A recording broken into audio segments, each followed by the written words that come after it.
tripping at one point over this cord, about 100%. So if you'll just ignore it, I'll pop back up after it happens. We'll pretend it never happened. I want to give you an overview of the RE program, an explanation of the changes ahead, and then we'll have time at the end, for those of you that didn't get an opportunity, to play with the Tapestry's curriculum, and we have all our other curriculum available as well, the ones that will not be online. And then convincing you, if you haven't already decided for yourself, that you belong as a teacher in the RE program. First of all, the overview. And I'm working my way through the sheet that you have in your hand there. So if you'd like to take notes, you're welcome to, but certainly either way. We start out with our children up in the nursery. We have Sarah Creel, our dedicated nursery care provider, up in the sanctuary. And the children are reading stories and doing fun, loving things to help get them used to being in this place of worship, or their religious home, essentially. With our 2s and 3s class, we'll be using an online curriculum called Creating Home. And you'll see on this sheet that I put in the focus. Is it an inward focus for the individual person? An outward focus? Is it a UU focus?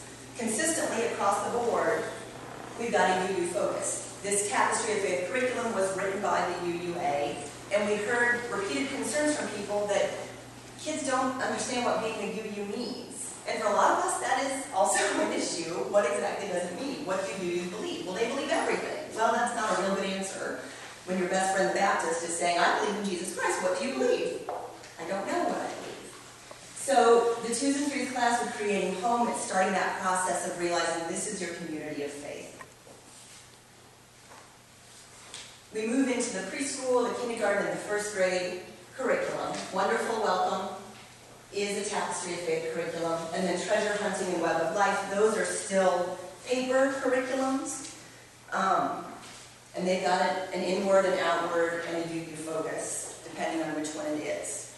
Is that sheet making sense to everybody who can follow along there? Okay.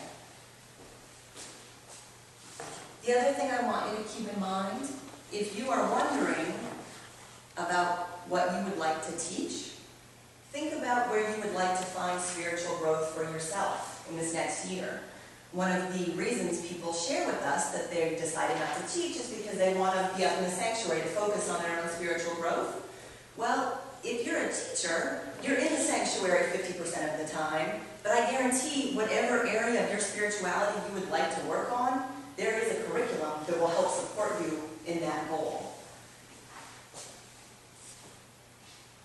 The 2nd and 3rd graders, all of our curriculum use stories to share ideas and theme.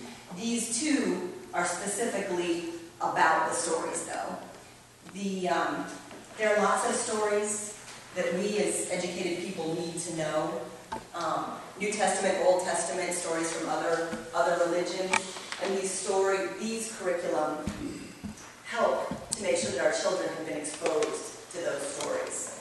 Timeless Themes is not an online curriculum, but Moral Tales is.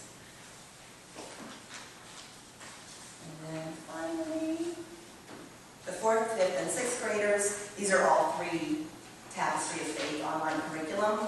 Our very own Natalie Fenimore actually was one of the co-authors for Windows and Mirrors, which is pretty cool to think about. And then, in the 7th grade year, the students do what's called Neighboring Faiths, where they actually go out and visit the different religious communities around the area. Everyone who's taught this loves this curriculum. And the cool thing is, it's being turned into an online curriculum, so it'll be in the Tapestry of Faith stable. The 8th graders do their OWL year, and I don't know if all of you knew that. No, but OWL, Our Whole Lives, is actually a lifespan curriculum. There's an OWL segment available from little kids clear up through adults. We just happen to choose to take out the 8th grade year, and that's what we use as our curriculum for that year.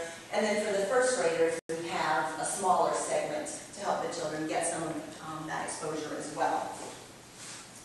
And finally, for our 9th through 12th graders, we have our U-Youth, which I think is such a great name. And that's a combination. There's no set curriculum for them. The students, the young adults help to decide what they would be interested in studying and learning about, and they worship together and that kind of thing. Any questions about that very fast overview? And the reason I have the picture of the galaxy is because our goal is to help make it a spiral. As you all know, you're never just learning about one thing in your spiritual life. You're being exposed to lots of different things, and that's what we want to do for our children.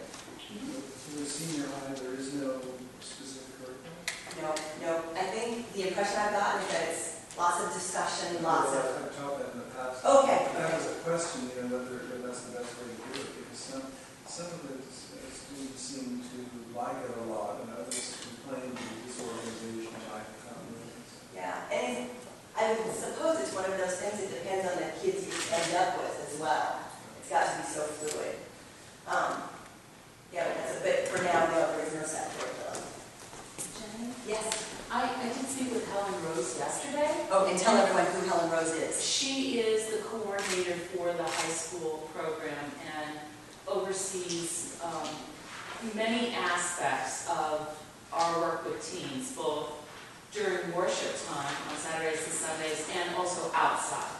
And she also identified the same concern from teens. So one thing you're going to work on this year is developing more specific curricular type approach during the year that the kids themselves pick. So it may just be, she said, 20 minutes on a Sunday that is spent doing that, and then other times, the rest of the time doing something else. But that is something that they are addressing, and if it's something you're interested in as a high school leader, you would have an opportunity to participate. Oh, excellent. Good. Okay. Any other questions so far? Online curriculum, like the 2s and 3s, what does that mean? You'll have a chance to play with it, but what the UUA did was they took all of the lessons and they're available right online. So the teachers will be able to... No, for the teachers. You don't put the kids in front. No, sorry. Good point. That's a good point. Yeah, exactly. The children will show the teacher how to get online.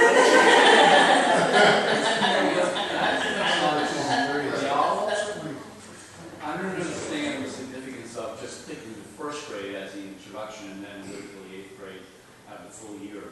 Is that a particular psychologically important time? You know, a lot of things... Go ahead, I was Jan. going to say that at one point we discussed having also a 5th grade, but Fairfax County Public Schools does a fairly good job at 5th grade. They don't do as good a job at 1st grade or 8th grade, so it's a way of sort of fitting with what most of the kids are exposed to. Trying to get them that opportunity to get Right. And questions 1st grade is answered. a time of questioning for the Right. Right. Good questions. Anything else? Okay. Then, I want you to get a feel for the tapestry structure. And the thing that I love about it, what this means is, once you've taught a tapestry curricula, we had a big discussion about, should it be curriculum? Once you've taught it 1 year, you will have a very solid base in, this is the structure for all of the tapestry years. So, they all have a spiritual preparation, that's for the teacher. Again, that idea that there's plenty of opportunity for spiritual growth for the adults in the RE program as well. There's an opening, activities, faith in action, closing, and then finally the taking it home. And I'm going to show you just a very brief snippet of what each of those means, what each of those do. And this will be available on YouTube, the whole presentation, so if you feel like I'm going quickly, you will be able to go back and look at it. For spiritual preparation, I picked the session from Creating Home, which is session 1, part 1. And as the name suggests, creating home is thinking about what home means to you. So we're going to pretend for a moment that you are the adult that is going to be teaching this session. I want you to close your eyes for a minute, please. You're in a very safe environment. You can close your eyes. And I want you to think about the word home. And for each of us, there is a history with the word home. Some of us had wonderful childhoods. Some of us may not have had wonderful childhoods. Some of us think of the word home currently, what sort of a home are we creating with this family that we have chosen as adults? And I want you to pick the single most positive thing that you can think of based on your home experiences. Think of one positive thing. And then you can open your eyes, and hopefully you're feeling a sense of calm and a feeling of that spirit of home. That's what I want to try and help the children in my class feel like, that connection. Does anybody have one home experience they want to share with us? Anything? Thank you, Mia. Laughter. Laughter. Yeah. These are the people that you're hopefully closest to in the world, right? So that would be the opportunity that you would have to get ready to prepare the lesson. That's what the spiritual preparedness is for. What do I want to bring to this lesson to help the children gain? Then, from creating home, you have your opening. Margot, can you come up to help me, please? Lighting the chalice, you will have an ebb and flow to all of your lessons. And lighting the chalice is a way for us to convene in spirit. And we'd really like people to think of the RE class as your child's covenant group. These are the people we want them to feel connected to and safe with as they move through the year. So our reading, oh Margo, let me teach them real quick. Teach them this and then, yeah, don't burn your fingers. So this is something we do with the little ones. I'll talk fast, Margo. So everybody, I'm going to show you the movements and then we'll all do it together. We are Unitarian Universalists with minds that think, hearts that love, and hands that are ready to serve. So let's do that together. Ready, Margo? Oh, you're good. We are Unitarian Universalists with minds that think, hearts that love, and hands that are ready to serve. And to see those 3-, 4-, and 5-year-olds doing that together would be really powerful. Thank you, Margo. And then, of course, you have your activities. And the one that I chose to share with you all is from Wonderful Welcome, Session 5, Part 1. And this one is talking about ways to make people feel welcome.